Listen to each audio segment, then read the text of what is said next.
Salut à toi. Alors aujourd'hui, je voulais te parler de choses joyeuses, je voulais te parler de dépression. Je tenais vraiment à faire un point sur cette maladie parce que c'est quelque chose qui est vraiment très mal compris aujourd'hui et très souvent confondu. À savoir souvent, quand on a un coup de déprime, un coup de moins bien, on dit je fais une dépression. Et c'est pas du tout vrai pour la majeure partie du temps. La dépression, c'est pas du tout un ressentiment. C'est une invalidité neurologique. Ça n'a rien à voir avec un coup de blues. À savoir que 20% de personnes, aujourd'hui sur Terre, vont connaître la dépression au moins une fois dans leur vie. Et c'est vraiment la première cause d'invalidité d'ailleurs par exemple aux États-Unis. J'ai pas les chiffres en France, mais je serais pas étonné que ce soit la même chose. Donc les symptômes, déjà premièrement, ce sont de la tristesse, une sensation de vide, être désespéré, avoir un sentiment perpétuel constant de fatigue, une irritabilité nettement plus prononcée, un sommeil qui change, parfois on dort beaucoup moins, parfois on dort beaucoup plus, un sentiment aussi de dévalorisation, un appétit qui change, il y a des gens qui mangent plus, il y a des gens qui mangent beaucoup plus, bien souvent également, quasiment systématiquement, des pensées suicidaires également. Donc c'est vraiment pas quelque chose d'anodin et pas quelque chose de drôle. Et on sait que si on a ces symptômes tous les jours sans interruption pendant plus de 2 semaines, on est déclaré dans un état de grave dépression du coup. À savoir que ça peut durer, bien évidemment, plusieurs années. Et en fait, c'est assez dur à admettre la dépression et c'est assez dur à détecter finalement, parce qu'on nous bourre tellement le crâne avec des discours de dev perso du style si tu vas pas bien, c'est de ta faute, si tu veux vraiment t'en sortir assez fort, tu t'en sortiras, c'est toi qui es maître de tes émotions, ne te laisse pas avoir, etc.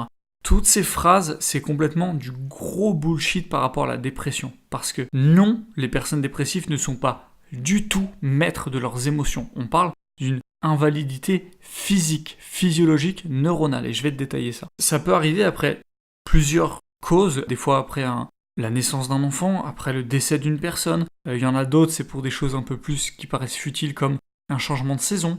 Il y a des personnes qui sont dépressifs l'hiver ou dépressifs l'été, là c'est un peu plus pathologique. Ou après ça peut juste tout simplement aussi être génétique. Parce que oui, il y a un facteur génétique très important dans la dépression. En gros, pour te montrer que c'est quelque chose qu'on connaît et qu'on comprend bien, même si on n'a pas une certitude absolue du mécanisme, on a des pistes qui sont aujourd'hui quasiment vérifiées et qui font le consensus.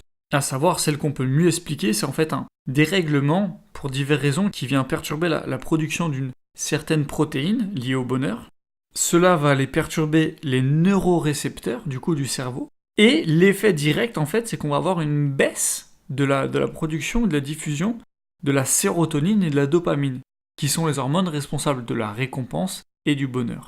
Si toi, aujourd'hui, que tu comprennes, par un moyen, un traitement chimique ou peu importe, on t'enlève 80% de ta dopamine et de ta sérotonine, bon déjà peut-être que tu meurs, donc on va dire à 30%, tu vas être nettement moins heureux, tu auras nettement moins de volonté, tu vas voir que t'as beau être le meilleur maître de tes émotions et le gars qui quand il veut vraiment il fait, là tu verras que même quand tu veux, tu fais pas. Et d'ailleurs t'as du mal à vouloir. Faut comprendre que ça n'a rien à voir avec juste la volonté, c'est vraiment physique, on sait comment ça marche aujourd'hui, et il y a même du coup une mutation génétique qui s'appelle le 5-HTT, si tu l'as, tu as une tendance nettement plus importante à être potentiellement dépressif. Et le problème, pour que vous compreniez l'impact encore plus important que ça peut avoir sur le long terme, c'est que ça va directement affecter la taille de la matière grise du cerveau. La matière grise, tu iras te renseigner sur internet, mais c'est en gros ce qui va vraiment diriger tes émotions, c'est ce qui va impacter aussi ta mémoire, ta capacité de mémorisation et ta capacité à prendre des décisions. En gros, ton decision making va être littéralement physiquement impacté sur le long terme par ta dépression, par à la base un dérèglement au niveau d'une protéine. Tu comprends un petit peu l'impact que ça peut avoir. Et forcément, l'amplification sur le long terme qu'il peut avoir qui est très problématique, c'est qu'on sait aujourd'hui qu'on a une plasticité cérébrale toute notre vie, notre cerveau se remodèle continuellement tout au long de notre vie jusqu'à notre mort, en fonction de nos expériences, etc. Et du coup, forcément, si t'as des pensées suicidaires, si t'as moins d'envie, si tu dors moins, tu manges plus, etc., ça va créer des autoroutes neuronales envers toutes ces pensées, toutes ces automatismes, ces habitudes qui sont négatifs. C'est pour ça que c'est très dur et très long à reprogrammer un cerveau qui a été dépressif pendant un certain temps. Ça prend beaucoup de temps. Et pour que tu comprennes un peu les effets que ça peut avoir, rappelle-toi une des fois, ou plusieurs fois où tu as été vraiment très malade. Ou t'as peut-être déjà eu même des maladies très graves, peu importe, mais des moments où t'avais plus faim, t'avais pas envie de te lever, t'avais rien envie de faire parce que de toute façon physiquement tu pouvais rien faire, etc. Ces moments où t'étais mentalement et physiquement léthargique. Et les facteurs de la dépression, les symptômes, ce sont ceux-là. Je peux pas dire c'est cela avec exactitude, mais c'est très proche de ce que vit un dépressif. Cette léthargie que tu ressens quand t'es vraiment pas bien. Est-ce que maintenant tu penses encore que c'est question de choix, du coup, de sortir de la dépression? Quand t'as 42 fièvres, que t'as envie de gerber, que t'as plus de force, que t'es à bout, que t'es obligé de rester dans le noir, est-ce que c'est simple de te lever et de dire vas-y, je veux le faire si je veux, c'est question de volonté, si je veux, je peux réussir, let's go, aujourd'hui je vais travailler 10 heures, je vais travailler fort pour mes rêves, je vais aller courir, je vais faire un marathon, c'est qu'une question de volonté, let's go. Non, tu le fais pas et t'y arrives pas. Welcome to the dépression. Donc c'est pour ça que pour traiter la dépression, ça va passer très souvent par un traitement médical parce qu'il va falloir aller impacter directement ta dopamine, ta sérotonine, tes neurotransmetteurs. Donc ça, on a des moyens qu'on connaît très bien qui marchent très bien aujourd'hui pour aider justement les personnes à casser les facteurs physiques de la dépression et derrière pour t'en sortir sur le long terme. C'est pour ça que les personnes dépressives ont besoin d'un accompagnement, ont besoin de personnes qui les soutiennent pour arriver à re-rationaliser leur situation, à rechanger un petit peu leur plasticité cérébrale, leur cerveau, pour s'ancrer dans un projet personnel, professionnel et long terme.